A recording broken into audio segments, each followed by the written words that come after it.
What's up, everybody? Welcome to another edition of Talking Elite Fitness. I'm Sean Woodland, being joined by Lauren Khalil. Lauren, what's up? Not much, just getting ready to be on the road again. On the road, we got live action coming up. Semifinal season is starting soon. Yeah. Tommy Marquez is going to be here momentarily, and we're also talking to our good friend Rory McKernan from the CrossFit Mayhem crew. Mayhem Classic, first one out of the gates, and that happens next week. So we're going to talk a lot about that with him. Want to jump into that, but before we do, I want to thank our sponsor for today, and that is Thirdzy. You guys can go to thirdzy.com, use our code TEF, and you will save 20% on their rest and recovery collagen that is full of all kinds of great stuff to make sure you get the most out of the sleep that you are getting. It does not have any melatonin in it, so it is not habit forming. It's got GABA, magnesium, L-theanine in it, ingredients that are in there to help calm your central nervous system so you get to sleep faster, you stay asleep longer, and you feel better when you wake up. And if you're a master's athlete like me, collagen protein is extremely important. You got to get that stuff into your body, especially when you're sleeping. It's going to help you feel better when you wake up in the morning, so you can, work out 3 to 4 days a week and not feel like your knees are going to fall off. So Thirdzy's a great product. They just re-released their chocolate caramel, salted chocolate, which is delicious. Yes. So it tastes great. Does a fantastic job. It's a great product. And if you guys are not on board the Thirdzy train, get on board now. Thirdzy.com. and use the code TEF. All right, without any further ado, let's bring in our guest. You guys know him. He's Rory McKernan, our good friend from CrossFit Mayhem. Ro, what's up, man? No, man, I just want to listen to you talk, bro. It's my favorite thing. Wait, Thirdzy, what a cute name. Like, what's the three, or what's the thing? I think it's 3 Z's because you get your Z's. You get your Z's. It's a great product. I mean, I love it. It saves my butt on the road. So I will be bringing my. You'll be seeing me with my Thirdzy here in about a week. Okay. And I hate hearing you say that you got to be held together with bubblegum and duct tape. Like you're doing yourself dirty, bro. I saw that beautiful body at Wadapalooza. You look like you're crushing it. I'm doing okay, but it's like there's a lot of stuff underneath the surface that is just not firing correctly. Amen. Rory, do you have the double silencers yet? What does this mean? We call knee sleeves. Knee sleeves. A buddy of mine. Oh, dude, I literally put on 7mm knee sleeves on the way to the gym when I'm doing a squat workout. It's part of my warm up protocol. Yep. Like I'm only half joking. I wear those things to do everything. Oh yeah, those 100%. Go on. Like I know a lot of guys, they show up at the gym and then they put them on. I show up with them on if I'm not changing at the gym. Just so you yeah, man. I got 15 minutes in the car to get my knees warm. Exactly. Got to use every Work minute. Smarter, not harder. That's right. Before we get into the Mayhem Classic, unfortunately, we got to kind of start on a sad note here, and that is the passing of Rob Orlando. Ro, I know you were really close with him, and we were talking a little bit before we came on here. I was shocked when I read that. I did not get to interact with Rob a ton, but the times that I did, I always found him to be an amazingly nice human being. I remember him coming to CrossFit HQ and doing different things, and always being someone who was just a great presence, always made people feel better about themselves. Like you always felt better whenever you talked to Rob. Like what are your memories of him? Yeah. Or sometimes it was tough love too, right? Like he was a real one. Yeah. And so, I think it's so fresh, man. It's really been sitting heavy with me. Was getting kind of updates along his whole journey. And, I'll say not just memories, but recent memory. What's a huge testament to him is, we texted and talked about 6 weeks after his jaw surgery, which is like a 13-hour insane surgery, which kicked this whole thing off. And they found out there was more going on. 6 weeks after, he was back to pulling 500 off the floor and squatting close to that. He did Murph last year, which was probably 2 months after that surgery with his son, which I think was really special. And then, it's what an crazy just slap in the face of a dude who did everything right? Like never smoked a cigarette, never dipped tobacco. It wasn't, it was just I don't know all the details, but just real bad luck and a shitty hand. So it's a good memory for all of us. And I don't know, man. I wouldn't attach it to one single memory because he's got such a massive impact. Like he's published so many videos of him doing insane feats that were like one-armed Fran and King Kong twice, and things where back when they were published, you were like, this is not possible. that I absolutely just, I guess what I would do then is encapsulate. I think that he just represents an archetype that's still around, obviously, and active in the community, but people that weren't just games athletes, but he did hours and hours and thousands of seminars, educating people. He's had a local affiliate since 2007. He's he gets it. He was massively plugged in, and can't say enough about it. So a little shell shocked, and it was really refreshing to see the post on his page and just the outpouring, people telling stories, and Instagram's not the place. Obviously, you're going to pay somebody their dues and respect them, but just when you see that kind of a rally of people coming out of the woodwork and saying, "Man, I had this specific interaction," or "Rob changed me or affected me in this way." What a cool legacy, and what a huge testament. And I can only hope that his kids, who are they're not young, will get to see that and internalize that. I'm sure that his memorial services will be massive. But just what a loss, man. Death is it's such a tragedy for a person who's going to leave that big of a hole. Yeah, for sure. I mean, I can remember early on when I first started doing CrossFit, everyone was, anytime there was like an odd object thing, you would always go and watch a Rob Orlando video, or That's right. You'd say, the hybrid athletics, like, check this out. Or did you see what Orlando did? Like, that's crazy. And I remember him at the games too early on in 2011 at the rope clean and jerk event, having some fun. Like, that was awesome. I tried to find that, and I couldn't find it. Tell that story, because for people that don't know, so he was disqualified. He was disqualified in the swim, so it didn't count. Right.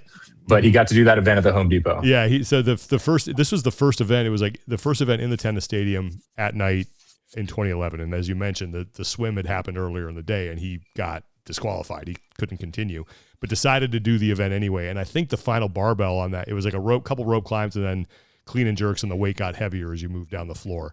And I think the final barbell was 225, right?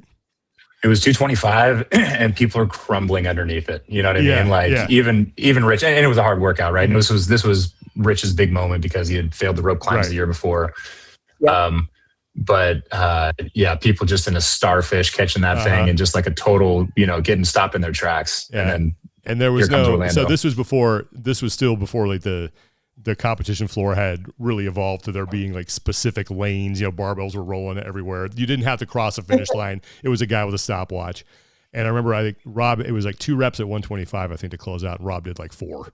Like, he just did a couple extra ones just to put on a show for people. At his shoulder, just pumped him out. Yeah, man. Exactly. Like, he just lifted it a couple times. Didn't he go up on 1 foot at one point too? I don't know. I can't, like, that story is going to evolve in like what he did. But it was insane, because like you said, at that, in 2011, 225 pounds at a clean and jerk was a very heavy weight, even for elite athletes. And to see him rep that out at the end and, put a show on for the fans when he wasn't even really in the competition anymore was pretty cool. And people went nuts. And he had fun, man. Yeah. He did. We used to be so good at like taking your workout seriously, but not taking yourself too seriously. And Homeboy was one of the funniest people I know. And, like the interaction with him and Lipson in the road trip videos that we put out a long time ago. Yeah. The Rogan Again Faster videos, like, and I got to be there for that, and just cutting up and having a good time, and like just such a beautiful mix of humor and education. And I can't say enough. Yeah, he will be missed. Let's move now to what's happening next week, and that is the first in-person semifinal. It is the Mayhem Classic. It is happening at CrossFit Mayhem. Is that next week? I believe so. Yeah. Yeah, I know, right? Yeah. I mean, that's what my calendar's telling me. But dang it, yeah. Why do this? Like, you guys, CrossFit Mayhem does not need to host a live qualifying event. I mean, you don't. So why do it in the first place? What a great question. I would love to. When you're on site, please ask Rich the same question. Sure, I will. We know, and I'm only half joking, because we did some long hard thinking this year, because it's a massively expensive event, not just financially, but also in terms of human capital. And we've got a team who's doing a lot of things. We're launching massively into the gym space. Mayhem Athlete is doing huge things with Hybrid Athlete launching soon. And it's not as if we have a lack of things to do. I think Rich is dedicated to, what it came down to was dedicated to putting on a great show and keeping fans plugged in and involved in this community, because it all we believe it to be an ecosystem. You know, it's not just about the CrossFit Games athletes. Obviously, it's about the gyms and the base grassroots level that's supporting them. But it's a beautiful thing when they all come together and people get to rally behind these athletes, cheer them on, get inspired, go home and take that fire back into their own training. And so, yeah, ultimately, I don't know, tie a bow on that. It's really Rich's desire to, you know, serve the community in a great way, which, you know, obviously, hopefully it reminds people about Mayhem and who we are, and that we like to do things right when we do them. And so we're going to put on a fantastic show. We can get into all the nitty gritty, but we are going to provide a live broadcast so that people can tune in and watch. And we pushed hard, and I won't lie to you. I was really nervous about being first last year because there were some things we had to facilitate. Scott Vandersloot was having a kid, and so we went even earlier than expected. But there's something special about that as well, where you get to set the tone, you get to kick it off, and run a great competition to send the first 3 men and first 3 women to the CrossFit Games that we're really proud of. Yeah. Well, and just right off the bat, I think Sean can echo this as well. Y'all did a fantastic job with the broadcast last year. Like, so many decisions were made with the team, and watching from home, it felt like, wow, if we can get all of the semifinals to repeat this, what a great way to follow the season earlier than we've been able to the past couple of years. But when you're looking at doing a broadcast, taking that on, having, you know, Rich last year, there was Angelo, and creating the team together. How do you put people in buckets to also keep things close to the chest? Because there's obviously athletes that are Mayhem athletes that are there. Like, how do you test the workouts? How do you prevent Roman from coming up to y'all being like, hey, just give me a clue? You know, all of those things that are human nature. Yeah, it's a great question. Well, and thank you for the kudos. And just to address that really quickly, that's all about just knowing the right people and putting the right people in the right place. So shout out to Charlie Doobie, HRP, and I know just enough about broadcast to be dangerous, right? Like, I've been inside of a truck, decided that was nowhere that I wanted to be, and in front of the camera is even stressful enough for me. So, but to your question about how do we keep the siloed information, look, we all have a long history with this sport. Myself, obviously, I was around in the days where there was about 5 people who knew what the workouts were before they were released. And I take it really, really seriously. So it led to some things. Angelo won't be on the broadcast because Angelo is coaching athletes. You know, the programming takes place offsite oftentimes, and that circle has to stay super tight. And just as it did with CrossFit, like, we have to make graphics, right? We're publishing the workouts this week, and so there's certain people that have to be brought in. But I think it's a lot about leadership. It's how you set the tone. We did it effectively at CrossFit. I think in the entire time that I was there, I know of maybe like 2 times where the workout was leaked, and it was very easy to pinpoint very early on that it was somebody who was, you know, 3 layers removed, who was a contractor who was brought on to make a specific piece of content or whatever. And that was rooted out. And I think that raises eyebrows too when people lose their job over something like that. And they're like, are you serious? You know, like, they're used to doing baseball and football or whatever it is. And they, if they don't take how serious we are, we're like, you're going to sign an NDA and you're not going to tell anybody about this, and you're sworn to secrecy. And people may say it's hokey. I think it's a critical part of the sport. And so, so Angelo won't be coaching is one answer to your question. Roman does daily try and shake us down for information, literally. Like, and anytime I could be talking to my wife about something, and he's leaning in as if I'm talking to she doesn't even care, you know? And it's like, Roman's coming by trying to glean information off of like what we're going to get at Walmart later. So it doesn't not happen, but, you know, you take the right precautions, you do the right things, and it is a challenge, but it's a fun challenge. It gets under some people's skin, right? Like, sometimes the information is held from team members and they get a little sore about it. And it was the same way when I was working at CrossFit. Sean, you know this, but it's strictly need to know until such time where it's appropriate to share that with everybody. Yeah. And yeah, to your point, like, you know, you still do obviously pull off a great show. I think there's so much infrastructure in place now where Sean, for example, doesn't know the workouts, but he's going to crush the broadcast next week because he's got so many reps of studying these athletes, calling the play-by-play. And he'll have the information, probably 2 days in advance. Don't tell Roman, because he'll come to his hotel room, or whatever it is. But he could do it 24 hours in advance because he's done the studying, he's seen the sport enough times. And but I think it's, man, I don't know how you guys feel, but I think it's so critical to kind of keep that aura about it. I like these variations of sport where there's the known and knowable stuff. Cool, but for testing for fitness, I think that it's more fun. It's great for the spectators, but it is also for the sanctity of the sport. I think it's a key element. Yeah, I would agree with that. You mentioned, how Rich wants to put on a good experience for people. I think a lot of times where events tend to get in trouble is maybe they try to do too much. So what do you think, like the key things, like if you're going to have a checklist of we have got to do like these few things to make sure that this is going to be a good event, what would those be? Yeah, well, I mean, we used to follow these rules as well, Sean. It's like competition comes first. And so when Rich is making the workouts with the team of people that he trusts, like there's never a doubt in my mind that they're going to be great. And now he also has his arms wrapped around, he's been doing it since 2020, making those fun for people at home to watch as well. So competition comes first. We show it to people at home. And then for people who are on site, what's really pleasant about Cookeville is, my first exposures were like train with Rich seminars. And I was so used to a level 1 seminar where it was like at 1:01 p.m. we will have started, we would be 1 minute into the presses lecture after lunch, right? But we've got a easy, it's laid back. It's like if you come to one of our events, we're always on timeline. All the details have been thought of in advance. Josh Malone is like insane about buttoning up, crossing all the T's and dotting all the lowercase J's. But there's a laid back atmosphere to it where it's not drill instructor like, and you're not, it's going to be a good relaxed environment where you're going to have a fantastic viewership experience. So I'm never concerned about that again because we have the right team in place. But I would say in that order, because ultimately people want the 3 athletes who go to the CrossFit Games to be the 3 athletes that should go to the CrossFit Games, and they want the events to be fun and cool to watch. Mm-hmm. Yeah.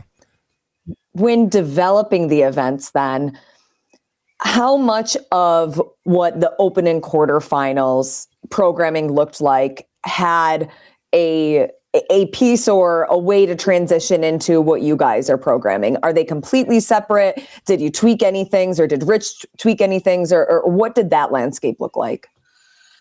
You're not going to like my first part of this answer, which is I'm a bit out of my depth, right? Like, so when it comes to the programming stuff, I'm the look and feel guy. And I'm like, hey, let's remember that, cameras are going to be placed here and we're going to want to make sure that we get stuff in here from a storytelling perspective. But absolutely. And so what do we got? We've got events. We've got 3 events that are released so far. And you can already see that, there's a pretty massive differential in what was seen in the open to what we're going to see at the CrossFit Mayhem. And so, yes, that's always taken into account. And Rich does have a certain signature on his programming.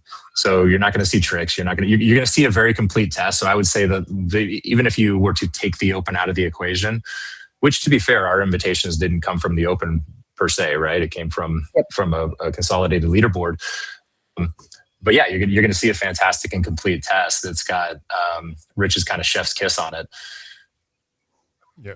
Running an event. I don't know if that addresses it, but yes, absolutely. Like he keeps the full scope in mind. And here's the difficulty though, is we don't know what's going to be at the CrossFit Games. Like it's so with some respects, yes, you can. In some respects, these workouts had to start getting programmed before the open was released. It's a huge challenge of having an early season event, right? Me and Castro kind of bickered back and forth because he said, oh, you should use the open and you should use the open results to get your athletes. And I'm like, dude, that's impossible, literally, because, quarterfinals were released the day basically that we had to send out our athlete invites long before the leaderboard was closed for the open, or at least when the leaderboard was closed for the open. Forget about if people's scores were going to be adjusted or things like that. It's just logistically virtually impossible. And people can argue back and forth about which leaderboard you should use and how you should invite athletes. We're pretty dedicated to not doing an online qualifier because we think it's favorable for the athletes. They don't pay a registration fee. They don't pay to do an online qualifier this year. And so yeah, anyways, that's a bit of a tangent, but yeah, we take it into account as best you can, but there's, it's an interesting puzzle. Mm-hmm. Would you say the current system, the way it is, gives you guys Is it an advantage or disadvantage? And I guess there's a little bit of both in there, but I'd be interested to hear like how you feel it, the way that this thing is set up now either hinders or helps you run your event. You mean in terms of like access to information, or either just in general? deciding on how, like what athletes you're going to invite, what your programming is going to be, like how many tests you're going to have, like that kind of stuff. Oh, I think it's a big advantage personally. Yeah. You know, largely there's a great deal of freedom, and this year more than years past, there's been really requests for information, but there's never been a hey, you need to this. Of course, like drug testing has to be in place, and for coming back. I'm back. He's back. You disappeared. But in terms of what the events are, and maybe this is because of trust and Rich, or because of relationships, or because they're confident in his programming, but there's very little, if any, pushback that I've seen in terms of how that goes. And now they credit where credit's due. They've been hugely supportive. And, you know, we also have additional reps of, we did the Everyday Hero Games as a partnership this year. And so Heather from their team and their partnerships team and everybody, like we worked very closely together on that event. And so they know how we operate. We've got really open lines of communication. But yeah, I think the freedom is really a benefit, man. I think I could see if they were telling you how to do the events and what events to do, and your size has to be this much, and et cetera, et cetera. I don't know that it would be possible for us. Yeah. Like even the fact that we can do it in Mayhem, like what a blessing. So you talked about the things that you need to do to have a successful event. You know, I'm always like, I love getting on site and seeing everything that's going on, because I don't think fans understand, like when they see an event go well, they just assume, oh, well, that was easy. Everything was great. You know, that was what a fun time. And they don't have an appreciation for the stuff that goes on, like behind the scenes, and the things that you don't think about, you know, until they're actually right in front of your face that, oh man, I didn't think I'd have to be dealing with this, but now I do. What are some of the things that, you know, as you have learned to run this event and run it well, that you've realized, like, man, I didn't think that this was going to be on my plate, but now it is. And this is why it's so important. Oh, brother. I mean, you two know, it's like childbirth. Like you can't explain it until you've witnessed it or been through it. You know, it's, and anybody who's run events knows, everything from, facility capacity and what we're going to serve at dinner to, you know, the on-off plans. And of course we have people who are heads of all of these departments, but Josh and myself in the years past have largely been like making, you know, with the comprehensive list of making sure that all these things were done, down to like, you know, the sponsor wants a certain type of tablecloth. So I don't know, I could go for days. I think it would be boring for your viewers, but it's like it's almost like throwing a wedding, right? And I think in the same way as throwing a wedding, even when things go wrong, they usually don't even know that it wasn't going according to plan, unless it's massive, you know, unless somebody, you know, knocks the cake over. But there's more details you ever care to imagine, and I don't know, man. I'm still the kind of person. I'm getting older, but we've talked about this many times, Sean. Of like, we made a career really out of like landing burning airplanes. And I love those times. Those are they're, you know, the day after is always when, you know, it's always such a stress relief, but it's also the fond memories of looking back and being like, man, we did that. Yeah. Speaking of burning planes. Yeah. Welcome to the show, bud. Tommy Marquez is here. What's up? I am, dealing with a fiber internet that is now down. So, oh, great. Don't know what I'm paying for. Haven't even moved into this house yet, and our internet's gone down 3 times. Buddy, well, sorry to hold you up. We'll just recap the last 20 minutes for you. Oh, great. Rory. We've covered so much. Yeah. We've covered so much. Well, let me ask you about your landing burning planes, because I'm sure you've like what. I mean, I know I can go on about this, but like, what is an incident that, it doesn't even have to involve the Mayhem Classic, that you think about like, there is no way we're going to pull this off, and then you did, and how that happened? Like what happened in there to make that? I mean, well, how about in 2010, I'll never forget. It was the first time I met Huber and Marston. And so we went to the SoCal Regional. and I don't even know what technology existed at the time or what we were trying to use. But first, it was my first experience like learning that I could sucker Heber into stuff because I was editing, which is like a stupid idea. Yeah. And I was like, hey man, if you were doing this, like, how would you do it? And he's like, I do blah, blah, blah. I was like, can you show me? And then he sat his ass in that chair for the next 2 days. And so I fooled him. But at that event, we got 1 7-ish second clip up of Neil Maddox running around a track live. And we thought we were just going, we were it, right? Yeah. Next big thing. And we committed at that time to production trucks at the Home Depot Center for a live television broadcast of the entire CrossFit Games. So I thought that was going to be disastrous, and then literally showed up. And I didn't even know that I was assigned to a role per se. Like I knew I was supposed to be in the truck, like helping out with clips. Mm-hmm. And Eric Thomas, who was legendary, just retired last year. I think so, yeah. He was he was in charge of the whole show, and I never forget him storming into the truck. He's like, "Who's Rory?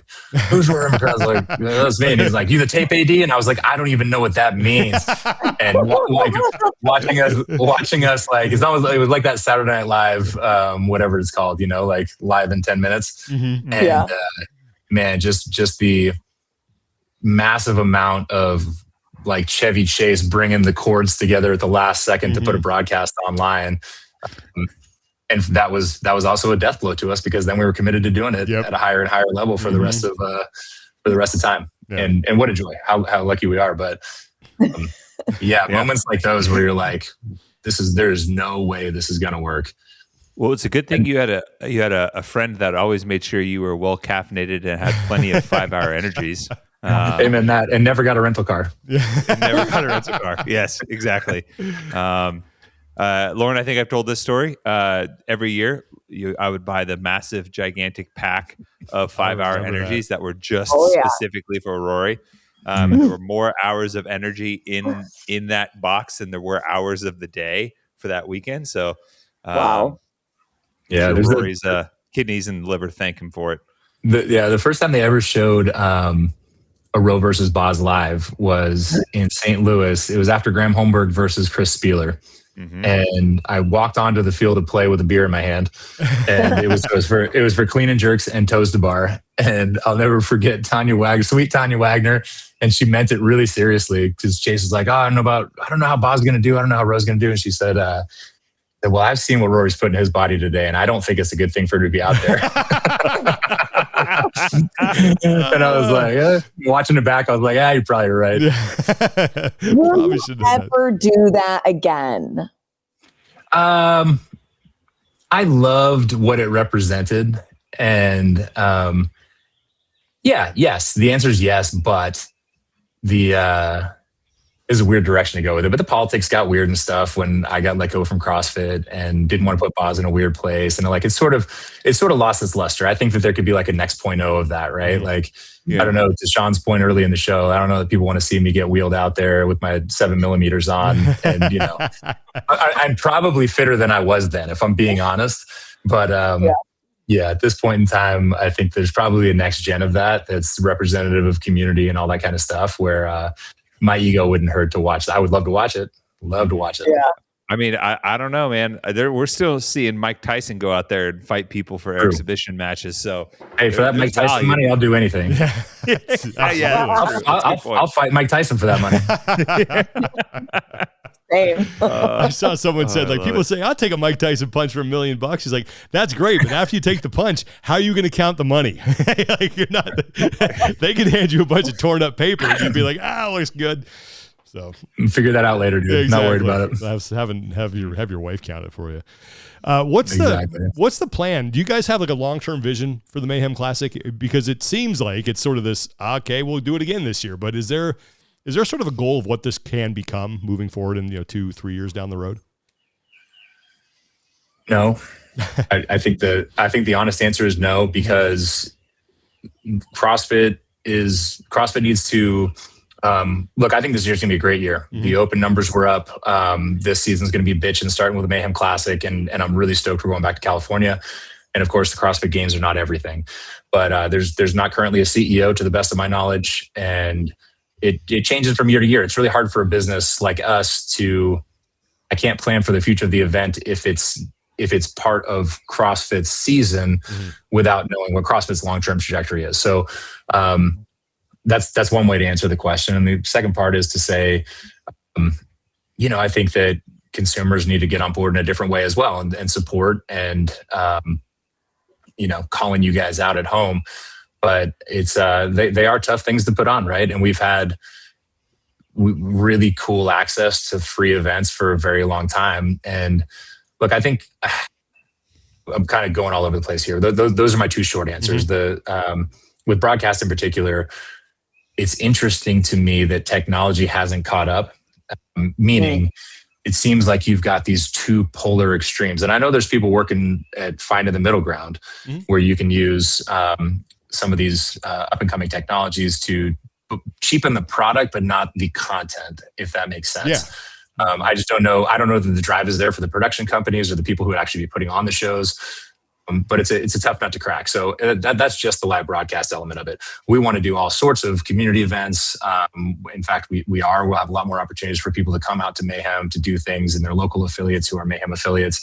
But an event of planning for the future is a tough answer to give when it's tied inextricably currently to what CrossFit is going to do, right? Because if you make a plan for 2027 and it's not in the cards, well, that's a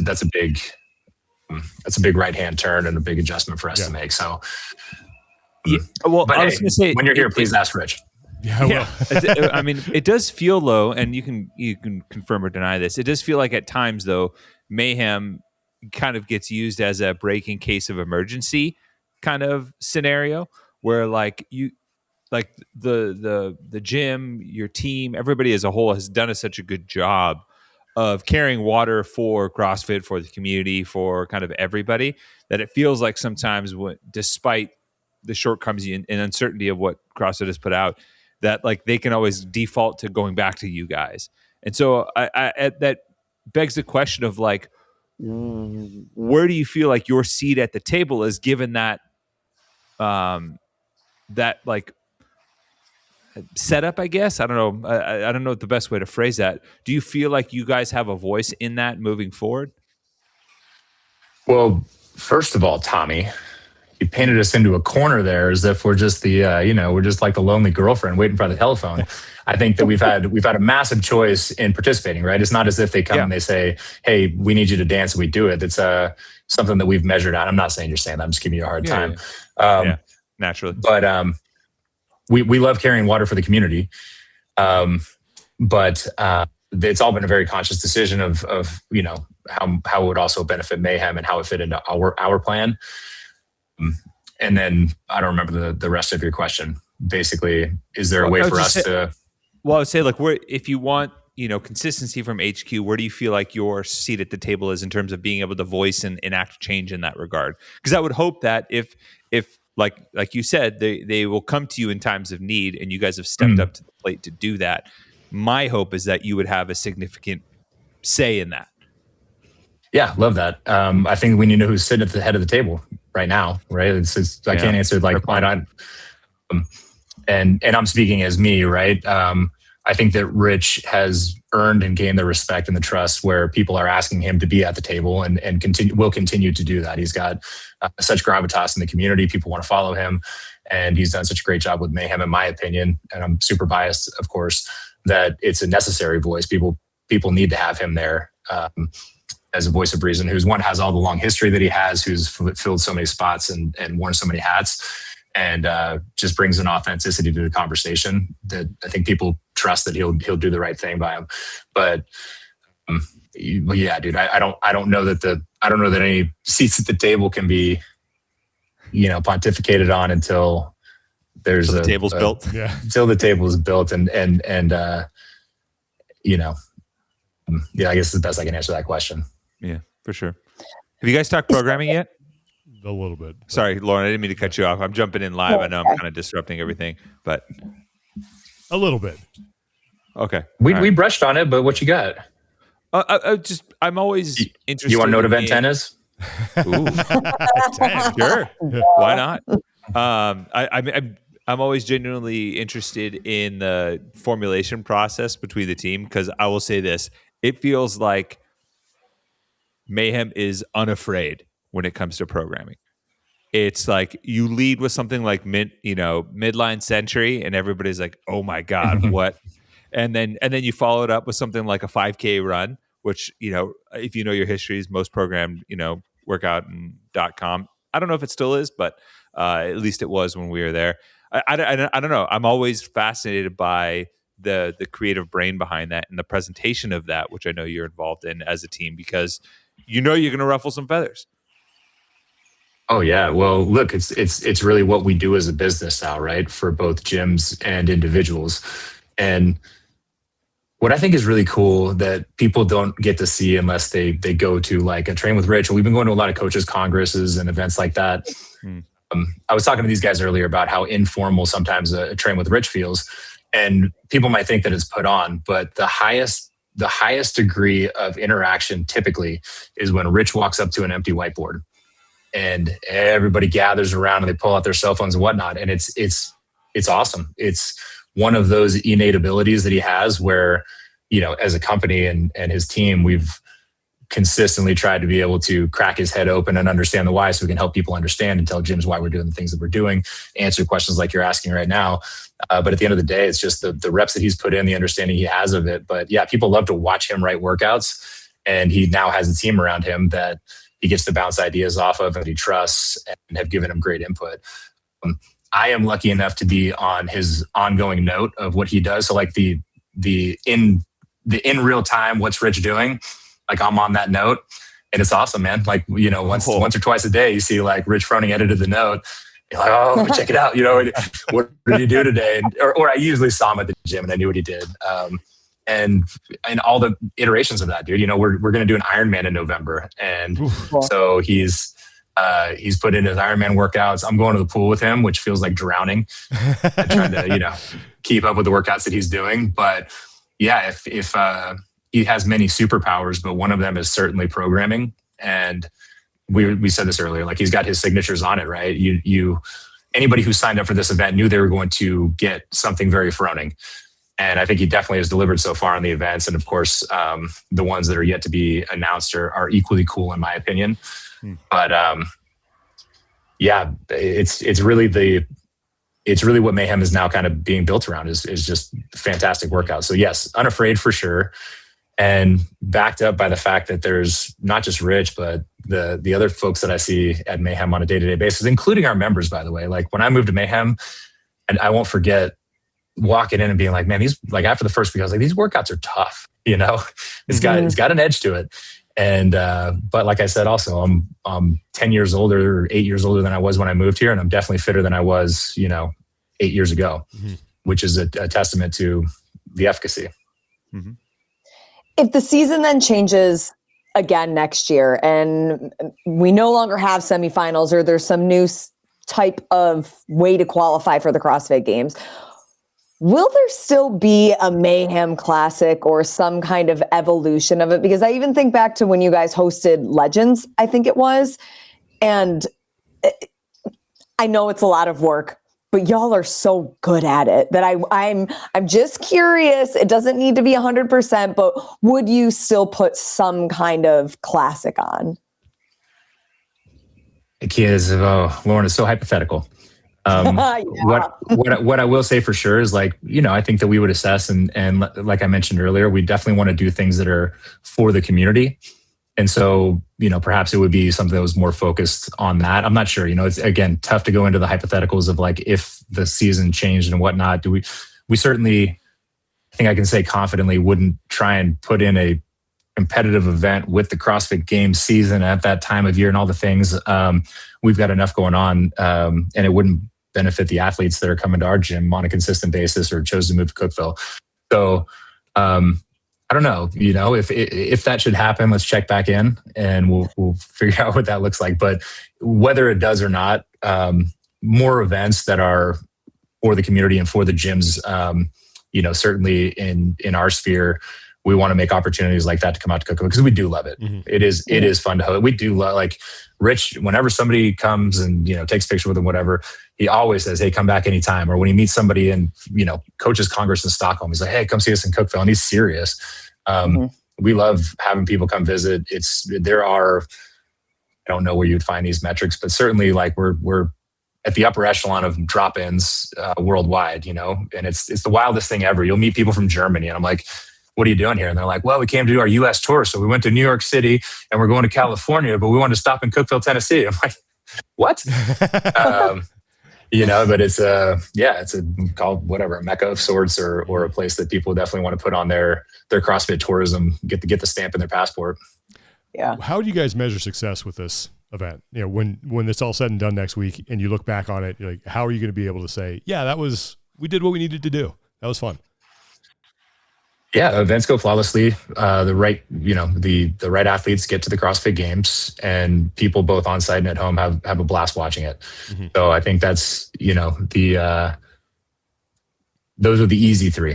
Yeah, that we hit all the marks because, like we said, competition comes first, and we want to make sure that we're a leader in the clubhouse when it comes to athlete experience, which I think that we are, mm-hmm. and that includes judging, that includes workout layout. Again, from watching last year, they knew what they were signing up for. They've got a bit of a compressed schedule as opposed to some other events. But I think that's a benefit if you're up for the volume with less of a turnaround. And we want people to love it, man. Like I said, we want to kick off the season in a way that people get fired up, they get back into it. There's a little bit of a lull after open and quarterfinals. Like you get this high, and we want to start that semifinal season off with a bang. Yeah. I love it. All right, man. And make that Mike Tyson money, Yeah, there you go. Yeah. Anything else anybody wants to address? Ro, how about this? Where and when can people watch? Great question. Thank you. So the broadcast will be live for all competition on both Saturday and Sunday. That has gone out to athletes. And so I guess I'm confident in saying we'll put out a graphic here in the very near future, but on Saturday, 12 to 6-ish, and on Sunday, 12 to 4-ish. And that's Central Time, right? That's Central Time always, Sean. We don't talk in any other times. You sent me this. You sent me the link to this thing. You said 10:30, and I said that doesn't even. I don't even know what that means. That's time is just a construct. Well, New York, Cookeville, California, the three pillars of time zones. That's right. I kind of figured that you just do all three. Yeah, that's right. And then final question. Yeah, sorry. Okay. One thing that I didn't say is for a successful show, you asked, and of course, it's having tremendous athletes here, mm-hmm. and I think that we definitely accomplished that. I'd like to think that it's in large part because we have run good events in the past. Obviously, it's because Rich is who Rich is, but really, really fired up about highlighting some heavy hitters. Yeah, and then final question I have is how many swear words can I drop on air if I happen to let one slip? Oh, hey man, it's YouTube, right? I know. So, I try not to. Yeah, I'm just saying, you get with. I mean, I know Angelo's not going to be there, but things get. Yeah, it was a little loose last year. It was a great time, but I was really worried. Like I'm getting a little lax that I might actually let one. I might let one go here. So I just need to know. Obviously we like to think of ourselves as a family organization, and but we're humans and we're watching sports, I will do my best. Can you just bleep over it with like some worship music or something? That's right. You'll be you think you get 5 before you get your tongue cut out. Right. No, it's no bleeping, man. We're on the YouTubes. Fantastic. Well, listen, man, it's always a pleasure to talk to you, man, and I'm really looking forward to being out there. I had an absolute blast last year at that event, and I really felt that. I think you'll probably do it again. I felt you guys set the bar really high. You did all the right things that you needed to do. It didn't get, you didn't try to do too much. And it was a great experience, I think, for the fans on site and for the fans who watch at home. So looking forward to being part of it. And just thanks for letting me do it. Thank you, brother. Yeah. And I'm sorry you can't stay at my house, but next time. I know. Did we cover this live? No, we didn't. Tom was going to stay at my house, but my mom decided to come. So he in very diva fashion, Sean said that one of his requirements was a bed. And I was like, come on, bro. Like, I just want a place to sleep. what is this? You know what? Like, all I know is someone's going to be a lot closer. Someone's a lot closer to the Cracker Barrel now. Okay, that's all that matters. So. That's true. How proud have you gotten since 2011 when you're, not even sleeping? You're just doing voiceovers under a sheet. Yeah, I was doing voiceovers under a sheet. Yeah, now I want a bed. I know it's success has gone to my dome. Well deserved. That would be awesome. Last time I got the floor and beat with a sack full of nickels by Rory's kids. Hey, dude, I can rearrange that. Tom, you want to come? Bring it on. Yeah. All right, man. Well, listen, looking forward to seeing you next week. Looking forward to getting the semifinal season kicked off. And I think I speak for the entire community when I say thank you to you and the CrossFit Mayhem community for stepping up and doing this and giving people a chance to watch it. And it's going to be a lot of fun. So we will see you soon, man. Thank you. And I don't say this just out of deference, but just so people are aware, like, it wouldn't happen without Rich wanting it to happen. Mm-hmm. And so lots of kudos to that guy, because even when the odds are stacked against us, he's like, hey, it's something that we should do. So I just want people to kind of keep that in mind and remember it. Not fluffing. He's an amazing human, and he's got a huge heart of service for this community. Yeah. So, but thank you. And no, finish. Go ahead. Sorry. No, I was going to just say, like, I've told you this before. The more time I'm around Rich, the more time I realize, like, what a great human being that guy is. There's an aura of even just, I don't know, of who he is and what he's accomplished. Like, there's this aura of, you have this expectation of what he's going to be like, and he's just a quality human being. Every time I interact with that guy, I like him even more. Well, he's massively representative, I think, of what we talked about with Rob Orlando at the top of the show. It's like, I was a generation where it was just like, hey, I'm all in on CrossFit. Hey, I'm actually really good at this. Hey, maybe I'll try this as a sport. I'm also going to open a gym. Wow, I'm really good now. And I'm going to create this master affiliate. And now I'm going to share it with the world and all the things. Like, I think he's a great, he is. Well, he's the archetype and the leader of that kind of generation that we all grew up in. And it's really, really awesome to be a part of. And when he says, come on out and see us, like, I feel like tomorrow I could show up at his house unannounced and be like, yeah, man, come on in. We got a place for you, whatever you need. Like, that's legitimately. He's on the pod. There are very few people just like wear that. If you do, just wear an orange vest because it's turkey season. So, like, show up with your hands up. Like, don't shoot me. Don't come. Don't come before sunrise. All right, I don't think that's gonna be a problem. Morning. Oh, that's perfect. That's perfect. All right, Ro, again, thank you so much. Looking forward to seeing you next week, and looking forward to being out there at the Mayhem Classic. That's going to do it for us. For Tommy Marquez, Lauren Khalil, and Rory McKernan, I'm Sean Woodland. Take care of each other. Be better, and we will talk to you guys next time. 1, 2,